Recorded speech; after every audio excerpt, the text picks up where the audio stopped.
Good evening. Rayalaseema famous సొద్దరొట్టె with నాటుకోడి. Non veg అనుకోవద్దండి, విత్ చిక్కుడుగాయ. మండే నో నాన్ వెజ్, చిక్కుడుగాయ అనమాట. సొద్దరొట్టెలకి ఏ కాంబినేషన్ అయినా బాగుంటుంది. ఈవెన్ పచ్చిమిరపకాయల పచ్చడి, ఎండుమిరపకాయల చింతకాయ పచ్చడి, ఏదైనా బాగానే ఉంటుంది.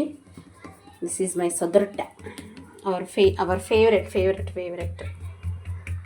అది కాలుతుంది, ఇది కాలడానికి రెడీగా వెళ్తుందన్నమాట. రెడీ అవుతుంది కాలడానికి.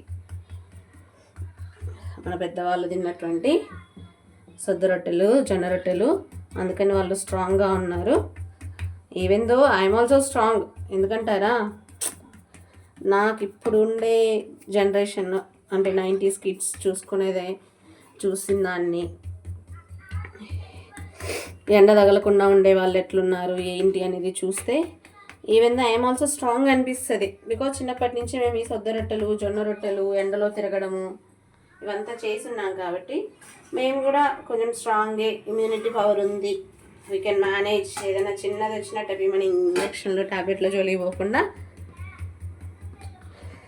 వీ కెన్ అనమాట, చేయగలుగుతాము, నిలబడగలుగుతాము. ఏదైనా కొంచెం హెల్త్ బాగాలేకపోయినా కొంతసేపు అట్లా రెస్ట్ తీసుకుంటే వీ కెన్ మేనేజ్ అనమాట, చేసుకోగలుగుతామన్నమాట. అదే ఇప్పుడు మాతో పాటు మీన్స్ 90s జనరేషన్లోనే చాలామంది హాఫ్ అన్ అవర్ 1 అవర్ పని చేసుకునేసరికి అమ్మో నా వల్ల కాదు, ఇంకా నేను చేయలేను, నా వల్ల కాదని పడిపోతూ ఉంటారు. Even though we are working womens, మేము వర్కింగ్ ఉమెన్స్ అయినా సాయంత్రం వచ్చి, అంటే అఫ్కోర్స్ నేను కూడా కొన్నిసార్లు చేత కాదనుకోండి, అది ఎప్పుడో చాలా రేర్ మూమెంట్. వర్క్ ఎక్కువైనప్పుడు, మానసిక ప్రెషర్ ఎక్కువైనప్పుడు అన్నమాట ఇదంతా జరిగేది. మానసిక ప్రెషర్ కొంచెం నార్మల్గా ఉన్నప్పుడు హార్డ్ వర్క్ అనేది పర్లేదు, మేనేజ్ చేసుకోగలుగుతాను. ఇదే మానసిక ప్రెషర్ ఎక్కువైనప్పుడు మాత్రమే ఇది ఏ పని చేయబుద్ధి కాదు. ఎక్కడికి ఎవరైనా లోన్లీనెస్ ఎక్కువ అయిపోతుంది, ఈవెన్ దో సూసైడ్ వరకు వెళ్తుంది.